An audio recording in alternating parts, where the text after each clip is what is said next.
No one's gonna can hire you. No one's gonna hire you. You can curse all you want on the show. No, I'm trying to be more respectful to my mom. Oh, hi, Mrs. Kazi. Yeah. Winners never quit, and quitters never win. Quitters win all the time. Let us show you how on Quit Happens. Hey everyone, Lynn Marie here.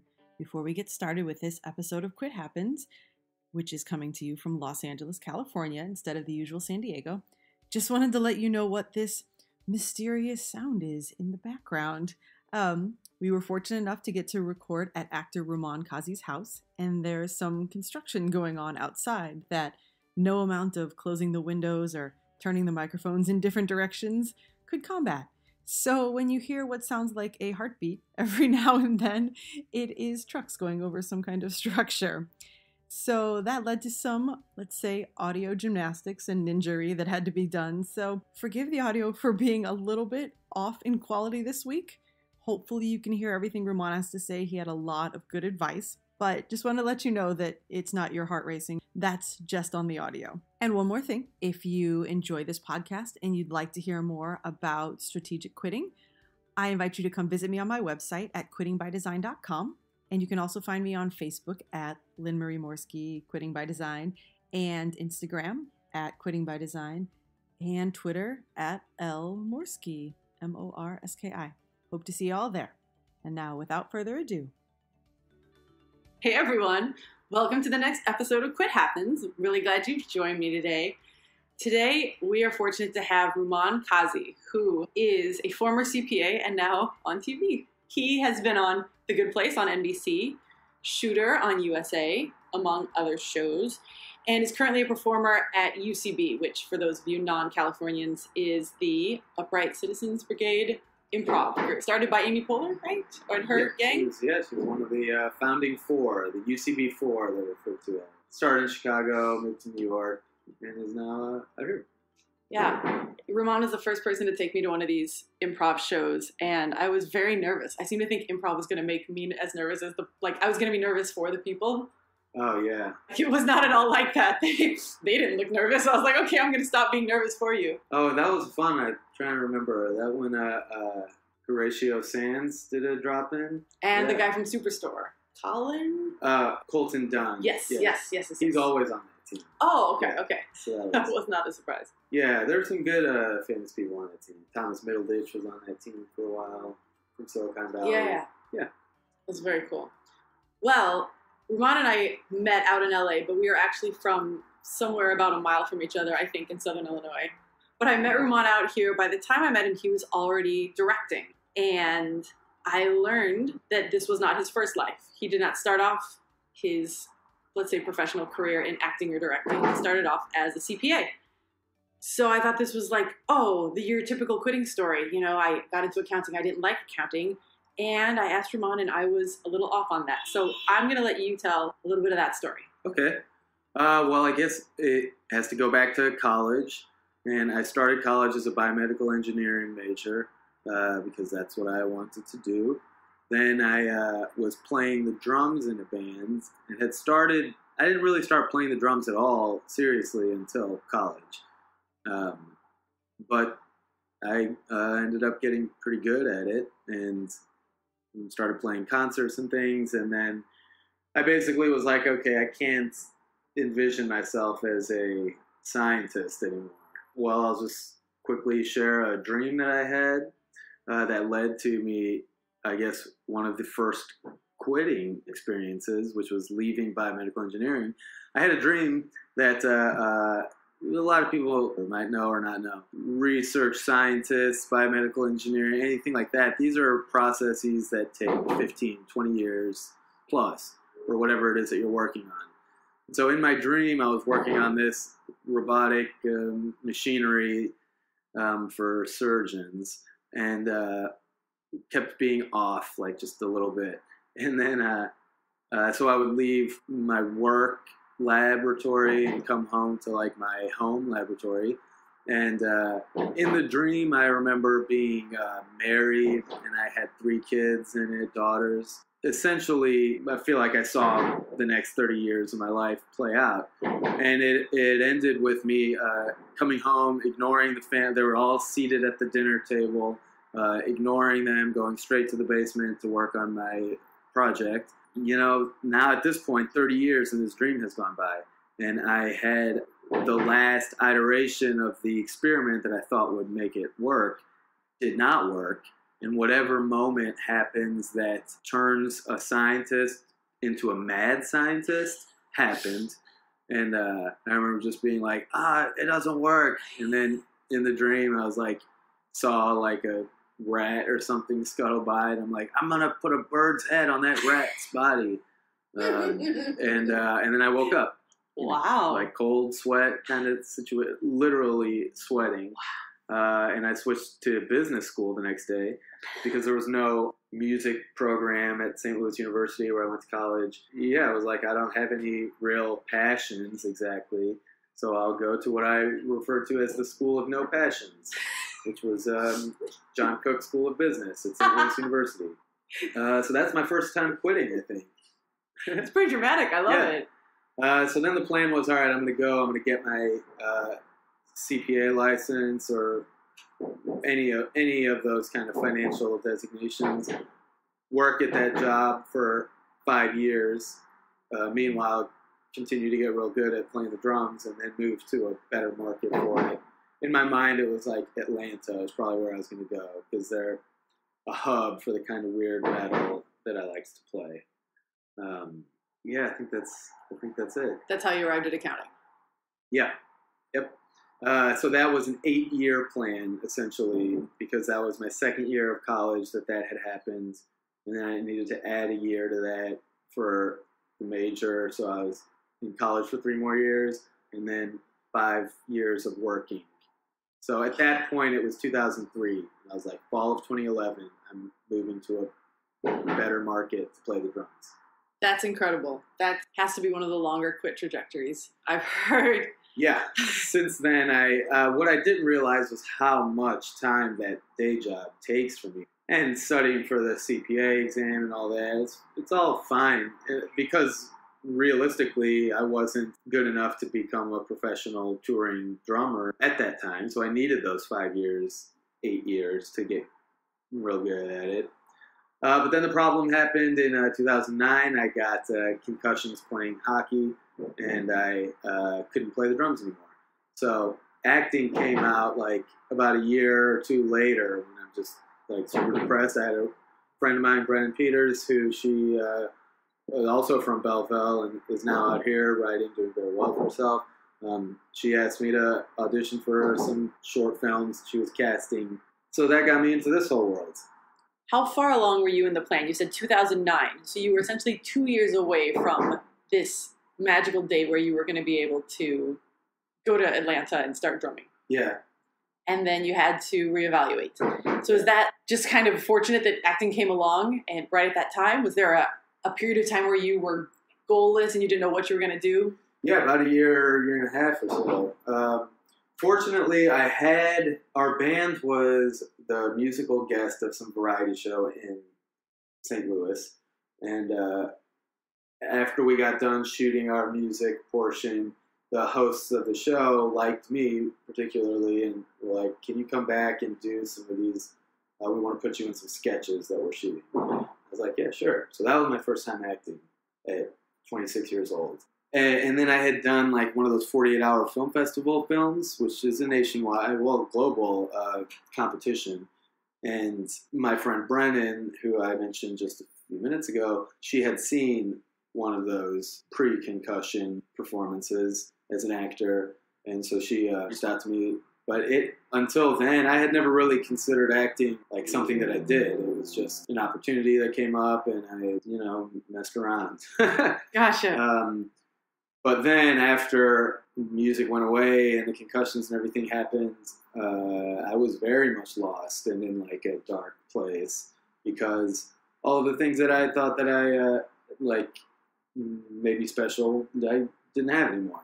I couldn't really even talk properly. It took a long time to get a thought out, which is why improv is such a challenge and so important to me to get good at, to get great at, because then it'll help me to feel like I've healed. Yeah, so Brennan had seen me in those in that short film, and so until she reached out to audition for these films that she was now casting, I didn't have anything. It was just kind of phoning it in. Thankfully, at work, the CPA firm had just acquired somebody else's, so I was doing really basic file transfer work and didn't need to be sharp or smart at all. So I limped by for a while before ultimately I was just like, I can't even do this work anymore. Based on the concussion or based on your complete lack of passion for it? Oh, the concussions. Wow. Yeah. So where did you go from there? I still was on the fall of 2011. I need to do something else. So I stuck to that 8-year plan in some regard. And so at that time, it was like, okay, there are two things available to me. One, I can audition for an acting school and go try to do this, because now at least there's some artistic outlet, or not even that, but when I first did those few gigs, I was like, okay, this is something I could potentially do, because they give you the words to say, and I can practice. So what was happening was, by the time I started saying something in my head, it would take, there was like a lag time between it coming out of my mouth. So with acting, I could even though it's textbook bad acting, I could start saying the line in my head at whatever moment so that it came out in proper time with what the scene partner had done. So it was not listening and reacting and being present in the moment. It was very much a mechanical thing. But I didn't have anything else. Yeah, that's an impressive compensation. So then it was like, all right, I still want to do something. Fall of 2011, I still have to get out of here. So I was just in a movie, a feature movie that played in St. Louis, and I was the lead of, and it was bad. And I hated myself in it. And I was like, all right, if I'm going to do this, I need to go to school and learn how to do it. So I auditioned for a school in New York. I had read a Daniel Day-Lewis article that said he auditioned for the one school he wanted to go to when he was thinking about becoming an actor versus a roofer or something. Wow. He's likes to work with his hands, so he was doing that kind of stuff. And he said if he didn't get in, he would take that as God's way of saying, you shouldn't be doing this. So I read a bunch of acting books, and I settled on Stella Adler Professional Conservatory in New York City. And if I don't get into there, then I'm going to not bother with this path. I did get in, so thankfully that worked out. But the other option was applying to a school called Al-Azhar University in Cairo to go get a master's in Islamic studies, and then parlay that into going to a Harvard Divinity School to get a PhD in comparative religions, and take that academia route. Wow. Because I love theology and religion and belief systems, so that's something I could see myself having been happy doing. Cool. So you got a backup to your backup. Yeah, and then the Arab Spring happened. It was a sort of global revolution in a lot of these countries that have harsh Muslim rule. That coincided with my timing of fall of 2011. So that sort of took that option off the table. So I went to acting school. I love it. I like how that worked out. I had the same thing when I quit multimedia. I didn't have a traditional lead up, like most people had gone to pre-med and stuff. And I had done all of pre-med in 1 year at a chiropractic school. And people are like, isn't the med school going to think that's really weird? And I'm like, if they do and they don't want me, then I'm not supposed to be doing this. Yeah. I had that exact same thought. Yeah. We'll let the universe decide here. And right. In a sense, for sure. Yeah. Luckily for me as well. They said, yeah, okay, that's fine. Whatever. Okay, so you got into Stella Adler, which was, did you say in New York? Yeah, okay. In New York. And then it was very fortunate. I was doing a play in St. Louis called The Abominable Dr. Phoebes. It was part of the Vincent Price 100 year. It would have been his 100th birthday. Vincent Price is from St. Louis. This took place there. And so they had this thing called the Vincentennial, which was nice.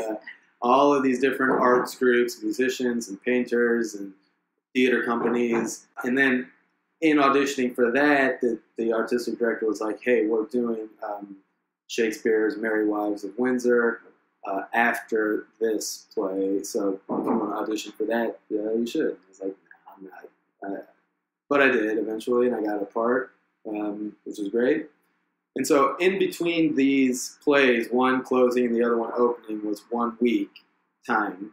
And that was the time that, coincidentally, the Stella Adler in New York asked me to fly in to have an in-person interview audition thing.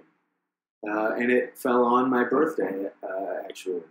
So a lot of cool stuff happened. That's awesome. So I'm there and I'm in New York and I was like, oh, this is great. I'm loving it. I was there for a week. And by the end of that week, I was like, just had an epiphany of I could find a happy life here, regardless of how my acting, entertainment career goes. And that scared me and I didn't want that.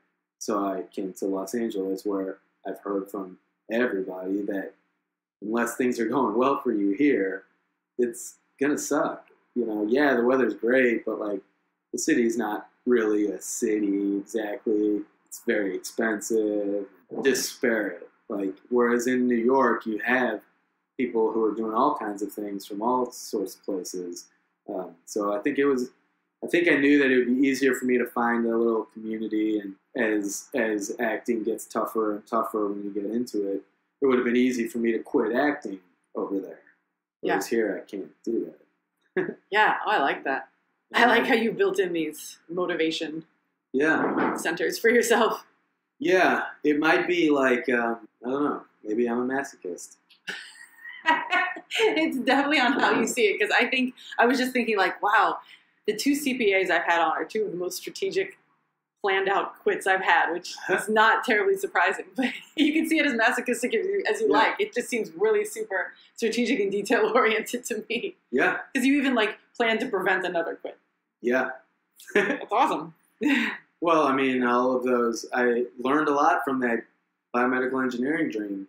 Like, there's lots of little iterations that I need to mind, you know, the variables. I'm just stoked that, like, you had a dream, you remembered all of it. Like, think about how different everything could be if, like, that night you just couldn't sleep. You had, like, insomnia. Like, that dream never came to you. Yeah, it's true. That's very cool that whatever the forces at work there was like, Ruman needs to hear this. Yeah, I mean, And my answer to that would be God. Yes, you know? yeah. But yeah, for sure. And that you listened, you know, you weren't like, oh, that's a crazy dream. God, that was terrifying. Let's hope that never happens. You were like, no, I'm going to. No, it was, I just saw my future play out, and I don't want that. Yeah, that's awesome. Okay, so you did Stella Adler in New York, or did you just do Stella Adler out here? So I transferred here. Stella in New York started a Los Angeles conservatory program. So this was the first year here, so I'm part of the inaugural class of what's called Art of Acting Studio out here. It taught me how to actually be an actor and not just messing with the timing of how you say your lines. Right. So it was a very life-altering decision, certainly. But, you know, I had somebody, I talked to a producer out here when I first came, kind of a friend of a friend here, called This Person sort of thing. And he had said, look, he said, don't even bother going to that school. He said, if you were booking things in St. Louis, then you have some kind of likability about you. None of the casting directors out here, they don't care how good of an actor you are. They're going to see as many people as they need to until the person that walks in the room is just automatically the character that they're looking for. So he's like, you should just go and find an agent and start auditioning and just save your money and bypass going to get training. I'm very glad I did not listen to him, because I wouldn't have had the confidence to last 6 years out here, and I wouldn't have gotten the vocabulary to direct, and I wouldn't have had I don't think the love of it would be there. Yeah. So. Does it feel like, with something like acting, where to say I'm an actor as opposed to like I've acted once, right? Does that kind of help make that seem more real? Yeah, well, because the big problem is you'll meet a lot of actors here, especially ones breaking in or just starting or that haven't gotten their big breaks yet or anything like that. I mean, myself included. My big break hasn't happened. I've been on TV a few times, you know, but I still have to go do random odd jobs and things, you know, to make money.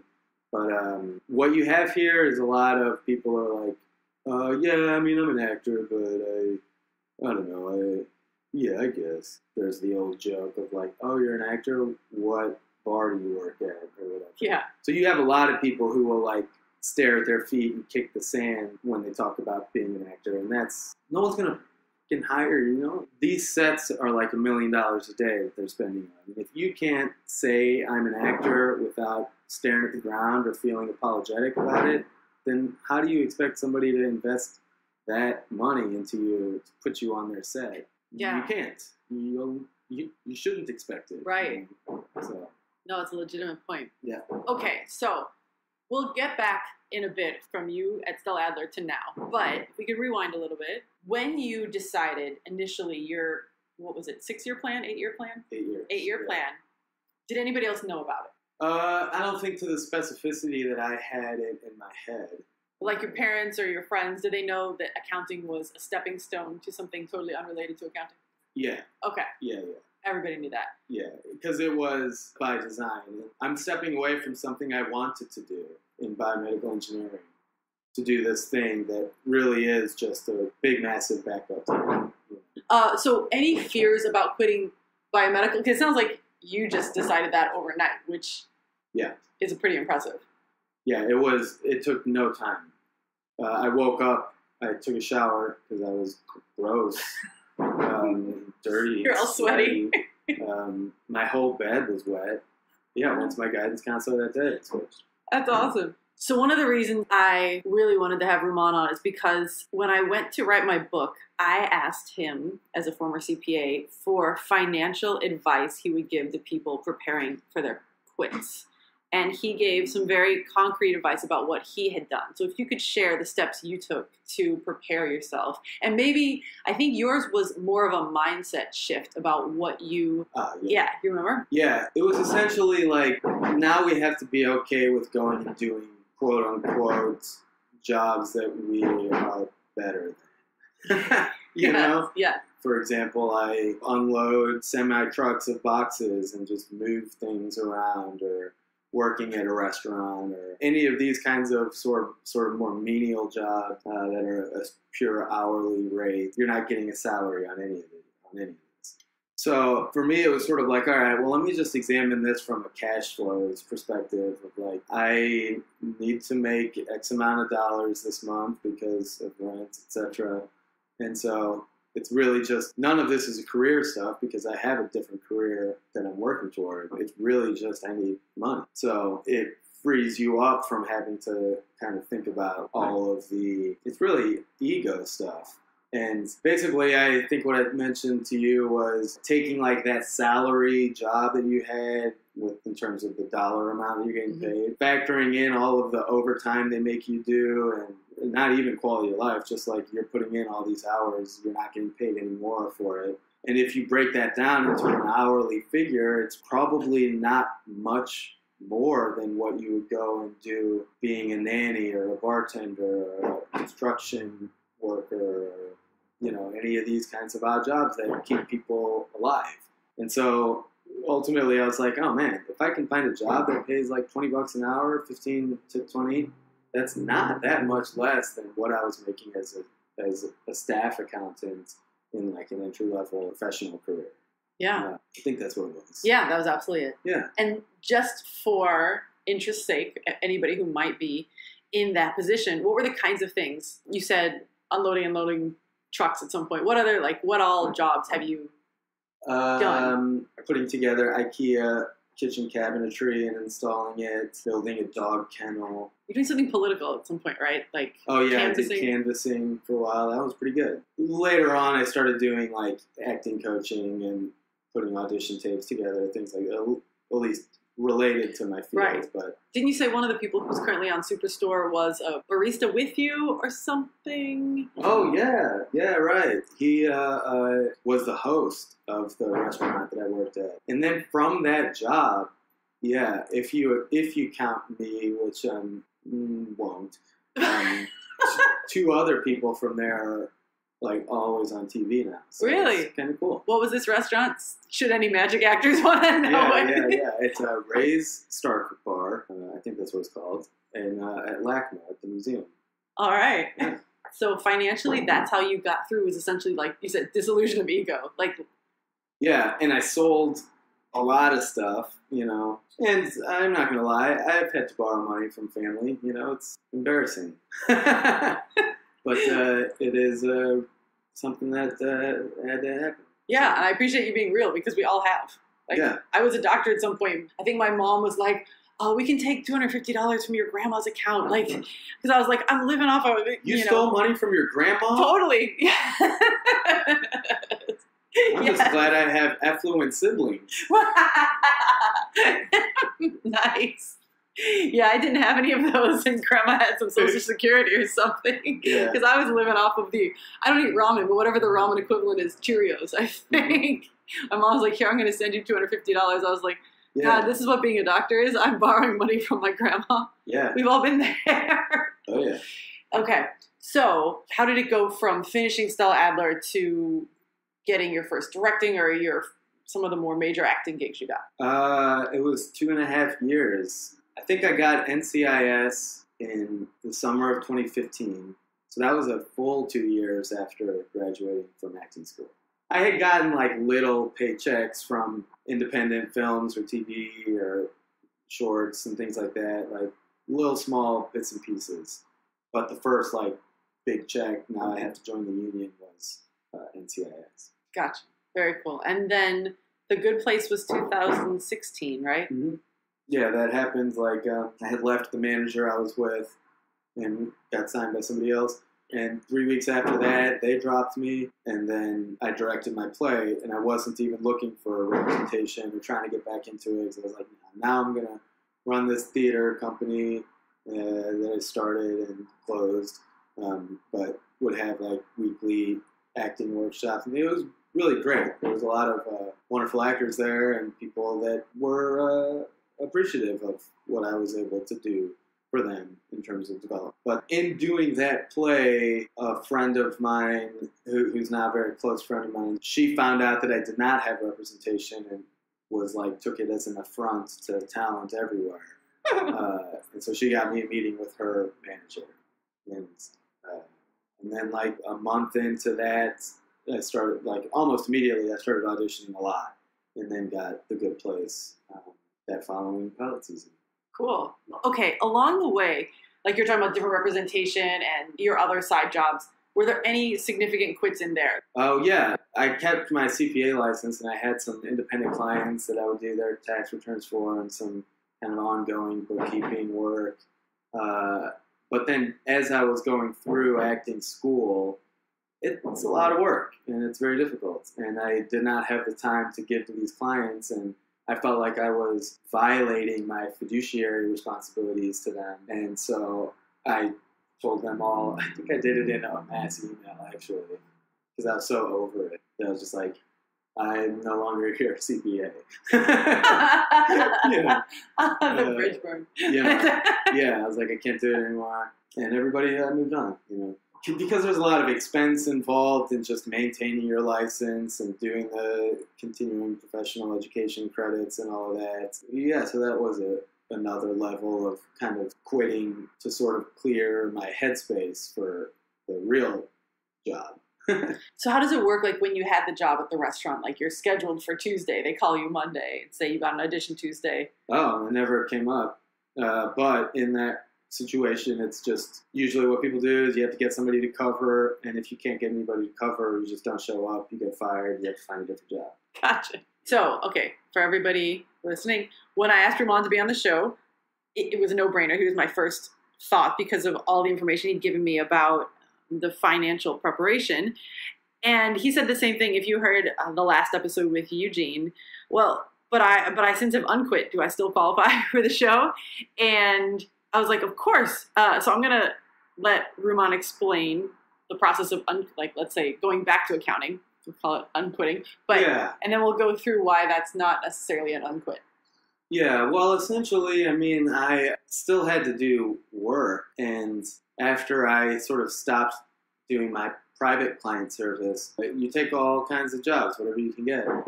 one of those that I took was working at the Halloween Horror Nights at Universal Studios. I was a quote-unquote character, they're called.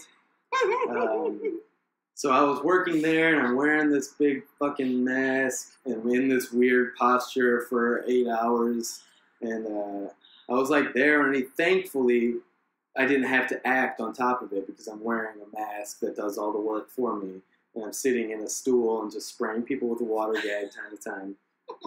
So I'm like, Ruman, what are you doing? Like, this is where it is healthy to have that kind of ego of, I'm qualified for so much more than this. And ultimately, it would have been different if the pay was closer to what I was talking about before, your sort of break even dollars per hour that you need. This was half of that. Oh. And I was like, I'm essentially working, because they'll tell you, like, initially it was like, this is your dollar. I think that it was like $14 an hour. But then after all the nonsense, and then I had to join a different union, and so they're taking a piece out of it, and then it was essentially like $9-10 an hour. It was like, this is insane. I was getting paid 10 times this. You know, like at once I was being billed out at $250 an hour. You know, like, this is not worth it, because then at that point it was getting in the way of my improv, which is a nighttime job essentially, and that's kind of changed it. Getting more involved in improv comedy in that world, it's very much a world that takes place at night, so it frees you up for a day job. Whereas acting, auditioning for film and TV, all that happens during the day. Now that I've worked a little bit in TV, I know that there's plenty of time. Like, you still have so much time in your hands, and I kind of missed it. Like, honestly, and what really triggered the moment of like, I'm gonna go find a job again was scrolling through Instagram and seeing a bunch of my friends posting their like office Christmas party stuff, and I was like, oh man, I haven't been to an office Christmas party in 10 years or whatever it was. It's like, I miss it. I miss like an office and having coworkers, and like, so, you know, now I'm reactivating my CPA license. I got a job that didn't last long, but I'm back in the game again. I think I'll be able to manage these two things for a while. Yeah.